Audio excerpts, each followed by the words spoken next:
If we were to take a look at the patterns of atmospheric circulation in the Earth, we'd find that it's not sort of a simple one shot up to the North Pole, one shot back down to the equator sort of motion. We find a much more complicated pattern of atmospheric circulation. And why would this be? Well, it's governed by two factors. We have that uneven solar heating. So we've talked about how we have areas that are in heat surplus, areas that are in heat deficit. But we also have to remember that the Earth rotates. And with the rotation of the Earth, we have our good friend, the Coriolis effect, coming into play. What is the Coriolis effect? Well, it's something I'm going to attempt to explain here, but if you don't get it the very first time, don't stress about it. This is something that requires a little bit of thought.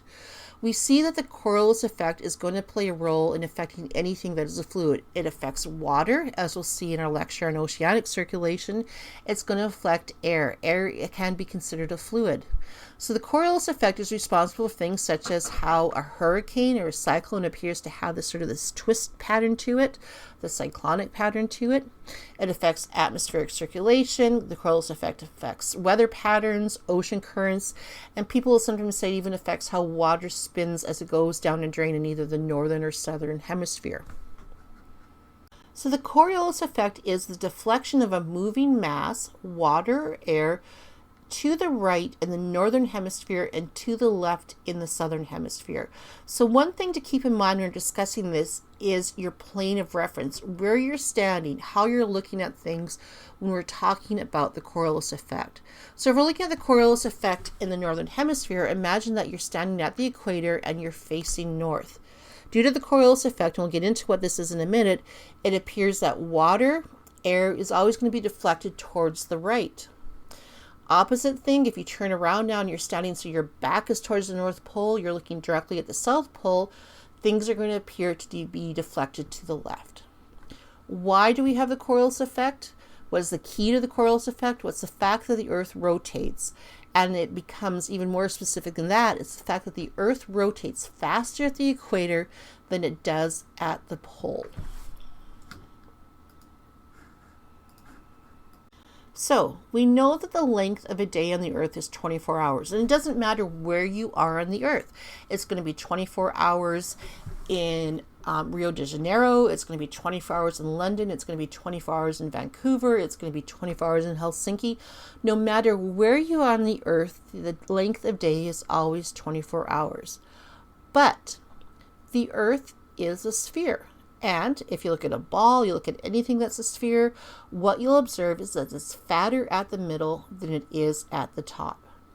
To keep the fact that it's always going to that the Earth always rotates, there's a complete rotation around its axis every 24 hours, what has to happen is that the Earth has to rotate faster at the equator than it does at the poles. And that's because there's extra distance to rotate around at the equator than is at the poles. The Earth is skinnier at the poles, so it doesn't have to travel as far during a day. We're going to look at two cities. We're going to look at a city in Ecuador called Quito, and we're going to look at Buffalo in Buffalo, New York. And the reason why we're considering these two cities is they both sit on the same line of longitude. They both make one trip around the Earth every day, and they move at roughly every hour. They travel roughly 15 degrees of longitude. So we're going to look and see what happens if you're in Quito and if you're in Buffalo in the next slide. So here we are. Let's imagine that we're in a plane and we're hovering above the North Pole and we're looking directly down on the Earth. And we can see sort of two planes or two disks. One of these disks represents the path that Buffalo takes, that's the yellow, and one represents the path that Quito takes, that's the blue. And everything's going to rotate towards the east, so towards the right hand side of your monitor in a counterclockwise motion. So if you look at this here, you'll see quite quickly that Buffalo and Quito both have to travel 15 degrees of longitude every hour. But that sort of the distance that Buffalo has to travel in an hour for 15 degrees is much less than what Quito has to travel. And those are sort of the two little arrows, in the sort of the upper right-hand part of the disc. To do that, the fact that Quito has a longer distance that it has to travel in 1 hour means that it travels at a speed of 1,668 kilometers an hour, which is really fast, but the fact that we're on the Earth, we don't notice that it's spinning at a speed of this. Buffalo, since it has a shorter distance to travel through space in 1 hour, still over 15 degrees of longitude, what we see is that it only travels at a speed at 1,260 kilometers an hour. So Buffalo is moving slower than Quito is.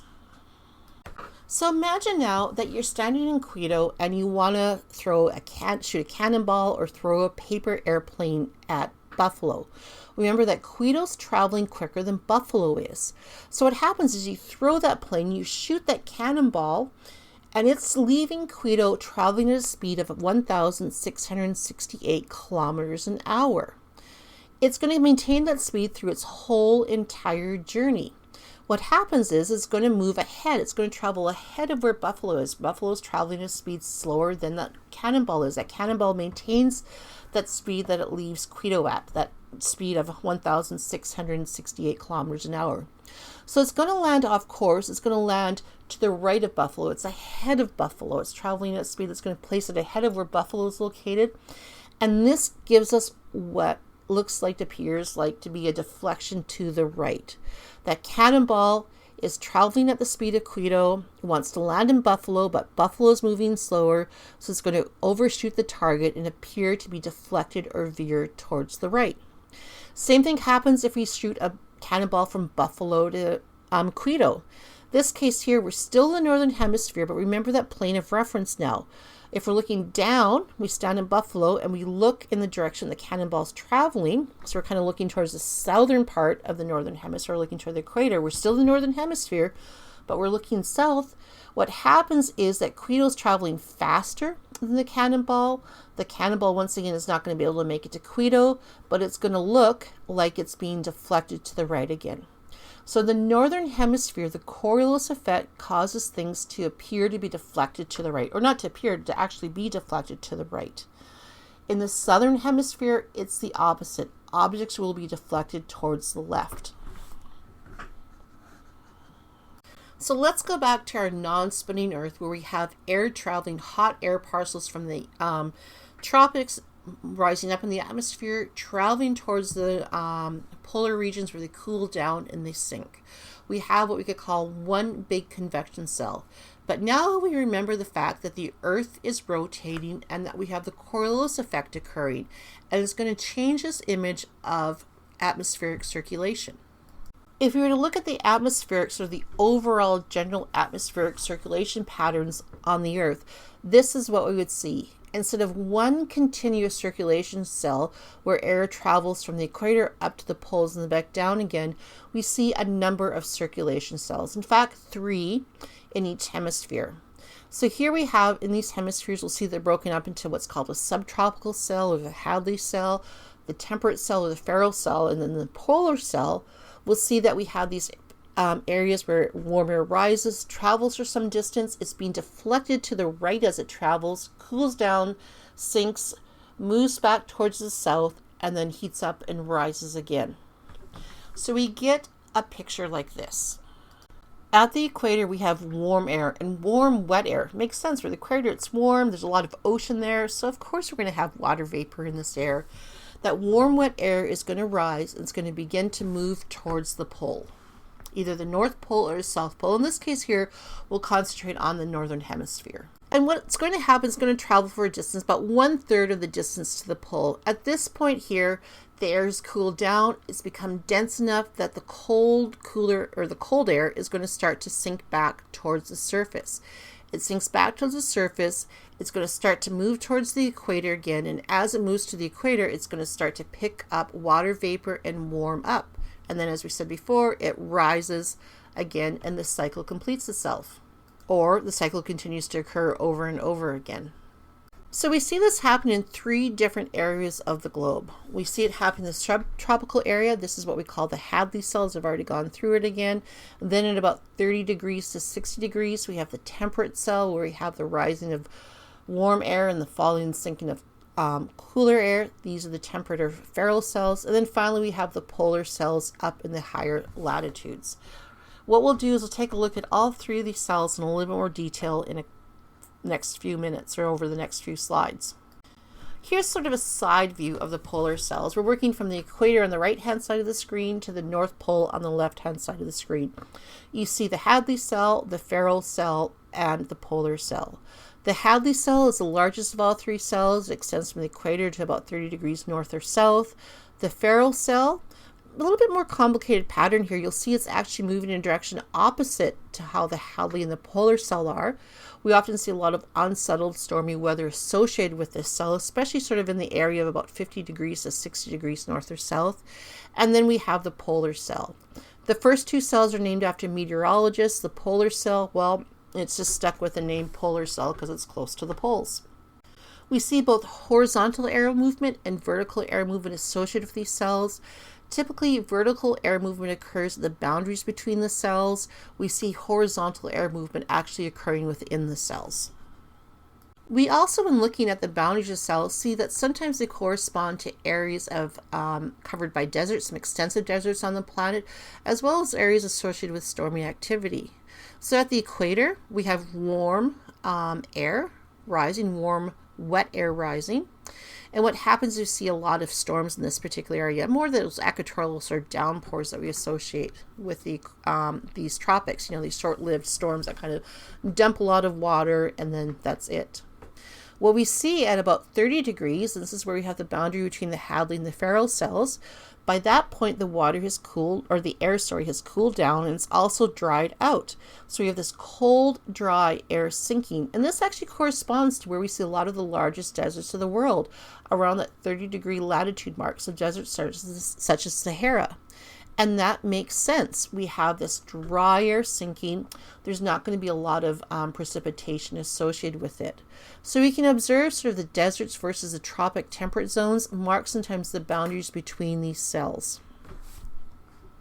The other thing we see too, because it's dry air at 30 degrees, we're going to have a lot more evaporation than precipitation. So the oceans themselves will be a little bit more saline rich than they might be at a different latitude. Let's take a look at the Hadley cell, the first of these three large atmospheric cells.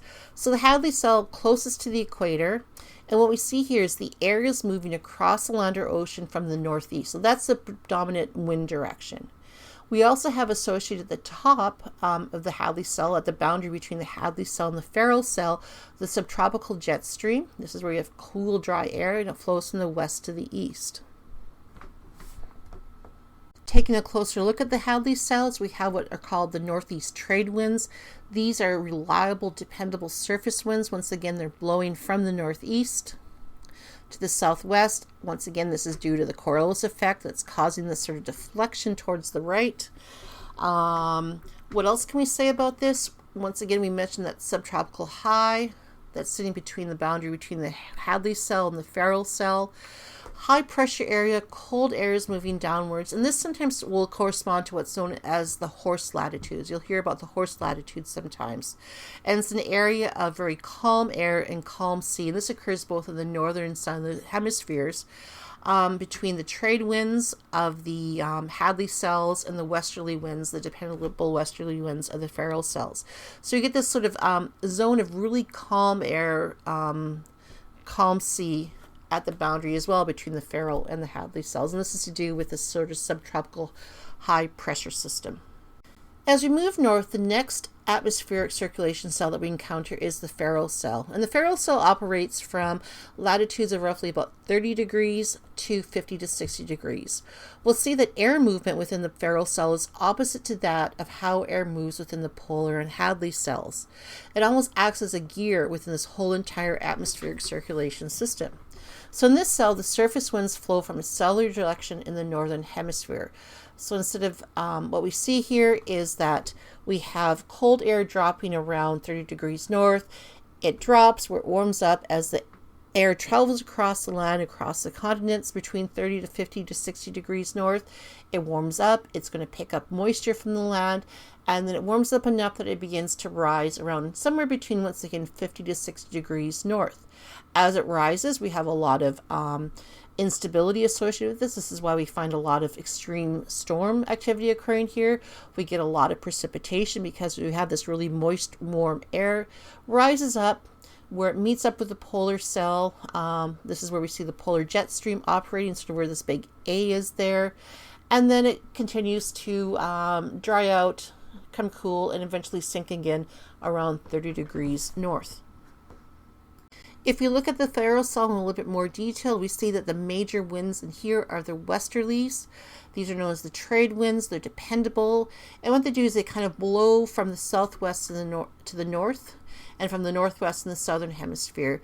And sailors, when they're traveling, they would take advantage of these westerlies. Once again, these major winds, dependable winds blowing from the southwest to the northeast.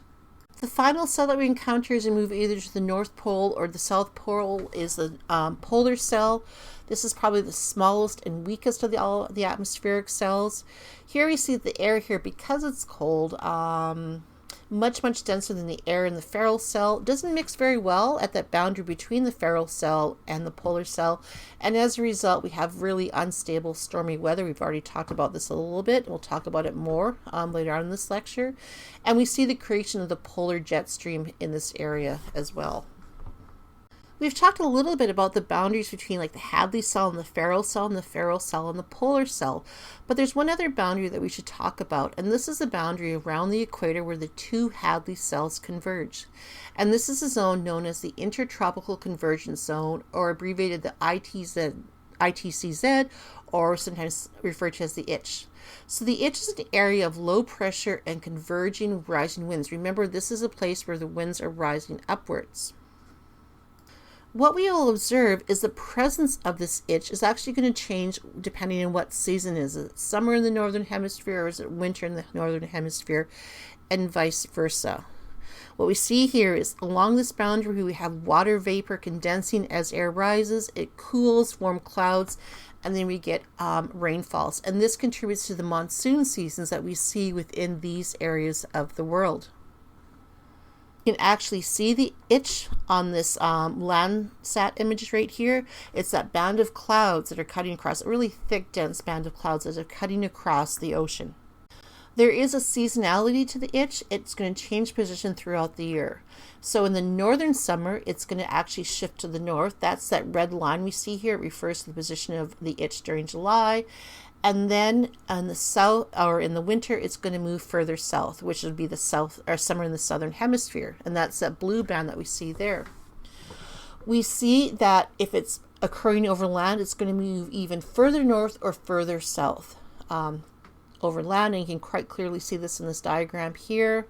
And because of the change in position, some of these regions will experience very wet monsoon-like summers and very dry winters. So it has a direct correlation between the atmosphere and the climate.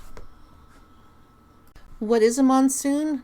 Well, a monsoon is a word used to describe seasonal changes in atmospheric and precipitation associated with the differing heat capacities of land and water. Remember, water has a high heat capacity, so it takes a long time for it to heat up considerably or cool down considerably, whereas land has a very low heat capacity. So this results in the creation of sea breezes, which we'll talk about in a couple of slides. Also associated with this can be precipitation, sometimes large amounts of precipitation in a very short period of time. Monsoons span a very wide geographic region, typically, once again, if you look at the maps, centered around the tropics, centered around the equator, where we see this boundary between the two Hadley cells. Where the monsoons occur on a yearly basis depends on the position of the itch. Where does it move during the northern winters, and where does it move during the northern summers? So when it's summer in the southern hemisphere, what we see is the land there is going to be heated more by the sun. The itch is going to descend. It's going to drop down towards the south, and we're going to have monsoonal rains.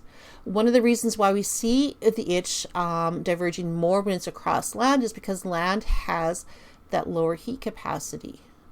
What's going to happen then when we have summer in the southern hemisphere and the itch drops down towards the southern part of the world is we're going to have much drier conditions during the winter in the northern hemisphere.